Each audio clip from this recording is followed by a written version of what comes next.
And now, back to Juicy dito sa TV5.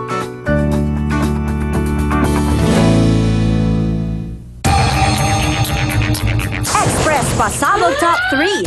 Jelly de Belen, balik sa pag-arte. Hindi maitago ng Urian Best Actress winner na si Jelly de Belen ang excitement sa nalalapit na pagsisimula ng kanyang miniserye dito sa TV5, ang Nandito Ako. This is my first soap here sa TV5. And syempre excited ako dahil kasama ko rin dito si Aiko, si Giton, yung mga dati kong kasamahan. Syempre, masaya ako. Mas higit kaming masaya sa iyong pagbabalik sa larangan ng pag-arte, Jelly. Kaya sigurado simula February 20 ay gabi-gabi ka naming papanoorin. Okay, ito na naman ako. Bakit ako? Ang gaganda ng mga chika. Okay, eto na po ang ating showbiz feed. Nancy, umatras na ma-interview. Natakot? Sulat ni Manay Lolit Solid sa Filipino Star ngayon. Ito ay yung dahil si Nancy hindi umano'y naging dahilan ng walayang Hayden at Siyempre, natatakot siya dahil ang dami magpapatotoo doon sa relic, di ba? Na talaga nakikita sila doon ni Hayden tapos i-deny niya. Baka hindi niya masagot ng maayos yun. Kaya Yes, oo. or baka para gusto na lang yung patayin yung issue. Alam mo, buti nakilala si Nancy doon sa bar. Di ba ibang-iba na itsura niya?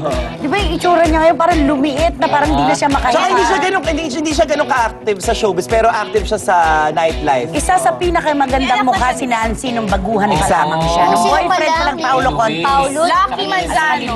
Si Bullet Halos-Hos, yes. Ang ganda-ganda ng mukha. Ngayon, parang hindi na siya makahinga. Kamukha siya niya. Lumiit yung ilong. Kamukha siya ni Michael Jackson. Oo, parang ganon. Ang bagong pangalan na niya ay Nancy Jane. Ay, ganon? It's a love song, and in case you're forgetting it. Nakasama pa sa motor. Oo, ano siya?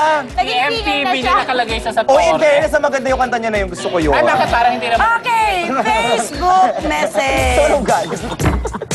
Eto! Galing kay Jessa May S. Ay, Hello, Jessa. Jessa May. Hi, Juicy. I love watching your show. Gusto ko talaga ang bonding nyo, unlike other showbiz news, boring. Ayan. Ay. Pero yung inyo, the best. I don't get immune watching of you guys. I don't get immune watching of you guys. Kung sa food para kayong adobo, hindi nakakasawang panoorin. Saludo ko kay Nanay Christy. Wala ka talagang takot at may paninindigan. Natawan? Maraming salamat po. I like the way you are. You're just cool and cute. Yeah, cool. Okay. Ay, outfit mo ngayon, very cool ah. Yeah, thank you. Anyway, at love na love kong si Alex. Every time I see you, I go crazy. What you wear, I really like. Please, kinatawan. Thank you so much, indeed. Yes. Here's Ito. Morgan. Ito, shalala, nakakatuwa. Parang laging may sunog kung makatili. You're Ay, the thank best. you. Ito ba, meron kang, mukha ka na sunog. Hindi, wala. Tingnan mo nga, friend, kung Meron, meron. Wala. PRC Dumaan sa check. DTI yan. Gladys, I like your kili-kili. Awesome. Anak, patingin nga na isa pa. Ano ba naman? Ano ba naman nakakainis? Kung kilikili mo lang, Yes, mukha na more ng power to you guys. I love you all. I love you all the way you are. We love you here in Romania. Saka Romania. Ganda. Siya lang ang nakapagkombinasyon ng dalawang taon talaga nag-agawan sa isang pag-ibig, Rufa at saka Jessa. Jessa May, di ba? Rufa May. Rufa May. O, Jessa Zaragoza.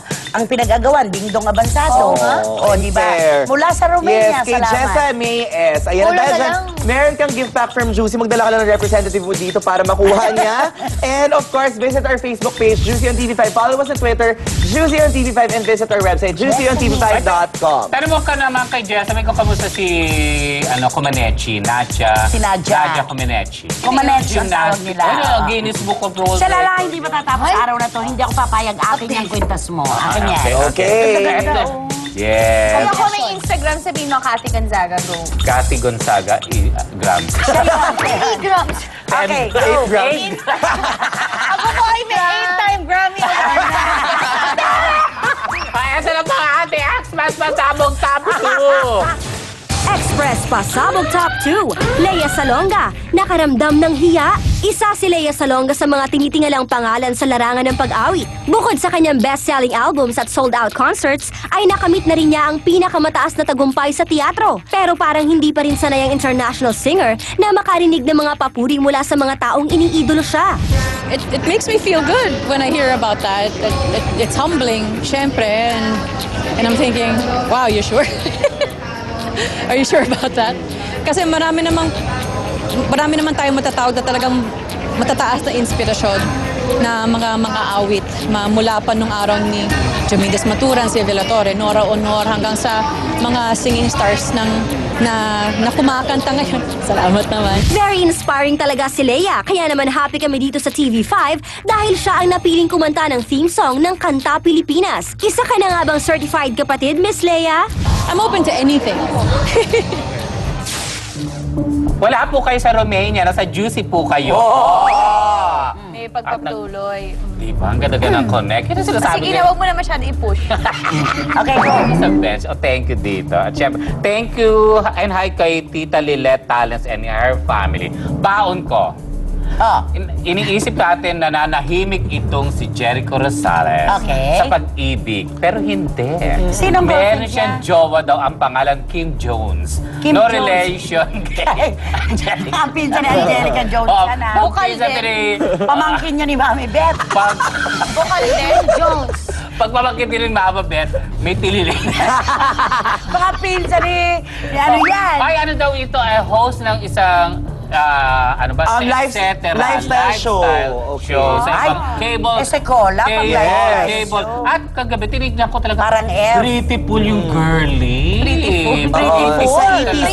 At saka, English. Ito yata yung nakita natin sa Cav Bar sa The Fort, yung medyo voluptuous. Yun yung host ng ETC? Yes. Tama, okay. Gusto ko rin... Nakasama ni Jericho Meron nun. din ako additional dyan. Dahil speaking of Jericho Rosales. Crush niya yun eh. Crush niya si Hindi, Jericho. aside from Jericho Rosales, ang ex niya na si Ches Calito naman, na mataang kupong pumapasok sa Shangri-La. Nakita mo Para ba last lumabas? week, Nay, meron siya. Hindi ko alam kung kasama ba niya yon or nakasabay lang niya papasok. Pero Sino? may foreigner siyang katabi. Ay, may afam. Ma-afam na si Jessica. Pero baka Yes. nakasabay lang niya papasok. Pero parang hindi ka kasabay niya. Hindi ko alam ba na itanong na personal? Hindi na ibalabas ako yun. Pero anak, nakita mo pumasok sila? Nakita mo ba lumabas? Hindi na eh, kasi ano na eh.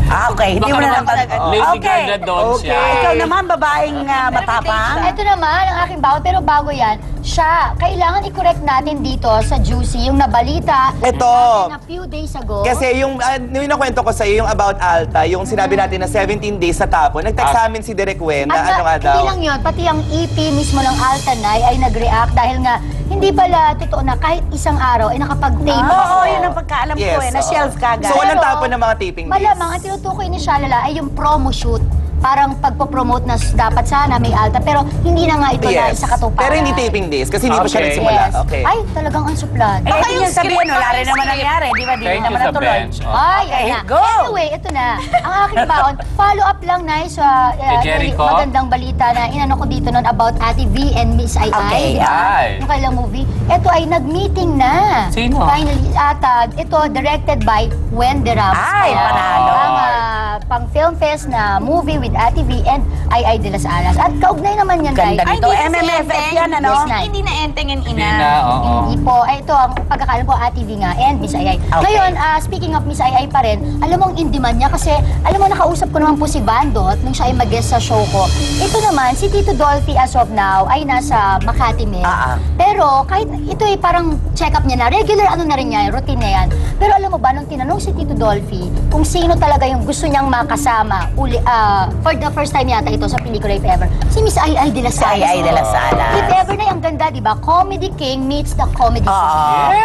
Comedy concert queen. Yes. At si Willie Revillame naman ay laging laman ng kanyang mga dasal. Si Tito Dolphy, araw-araw, gabi-gabi, dahil sobrang mahal ni Willie ang kanyang tatay-tatayan. Pero ngayon nakakatuwa kasi ang kwento ni Bandot, kahit na gano'n na nga, nakakapagbiro pa si Tito Dolphy sa kanyang doktor. Sabi daw ng doktor niya, oh, nandito ka na naman.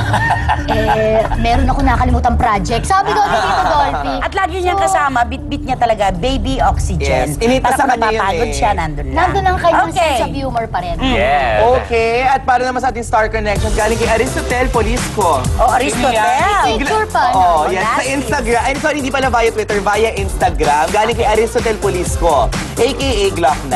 Ayan. Ay, Glock 9. Si Glock9, oo. Ganito kasi yun eh. Correct. At sabi niya, galingan mo anak, hehehe. Ayan, may picture yung kanyang anak. I think, hindi ko siya makita talaga. Ano ba ito? Parang may card? Si Glock 9 at saka si Makata, tawanan. parehong responsableng tatay. Sila sa gitna ng trabaho, tatawag sa bahay, kumusta ang bata? Lagi ko silang nadidinig na gano'n.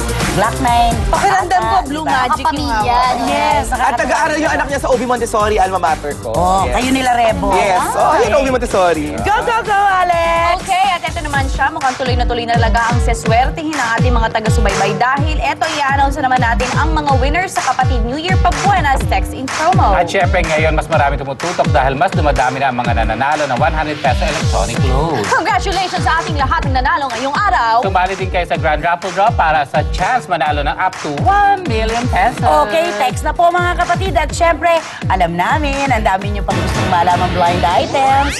At yan po ay magaganap dahil Ito ang huling hagupit ng chikahang nag-iinit. Todo ang hirit sa Juicy!